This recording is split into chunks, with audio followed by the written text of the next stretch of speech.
Alex S. Pumpkins wants to know, did Arn ever have a chance to wrestle any of the Von Erichs? Nope, I missed those guys. They were on top when I first broke in, and I passed them a couple times in Bill Watts' locker rooms.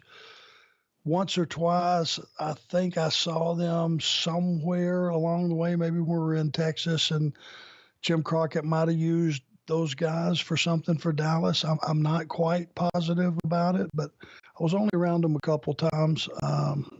Sorry I missed them. Would have loved to worked with them in Dallas when they were red hot, because at one point in time they were as hot as anybody in the business.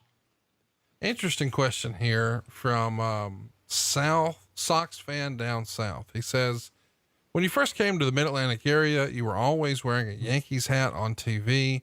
Were you a fan of the Yankees, or was it just for heat? Both. I was a fan of Reggie Jackson and Goose Gossage, and the times was 75 or whatever those years were that they prevailed when they were really kicking ass. I'm more of a personality fan. I love the Raiders back in the heyday, Snake Stabler and that crew. My God, when they were kicking ass.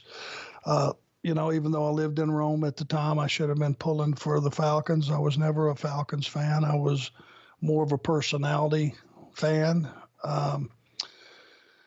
But just the whole concept of being from Rome, Georgia, and being Southern as you could possibly be, but wearing a New York Yankees hat, to me just really pissed me off when I first even thought about it.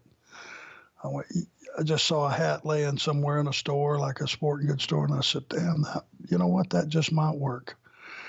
And I just bought it and put it on, because I knew as soon as I started talking, when you're pushing something in those days, from New York, and you were in a Southern territory, man, that was traitor written all over it. So seemed to work. People are talking about it 30 years later. So apparently somebody remembered something about it they didn't like, which was what I was pushing for at the time.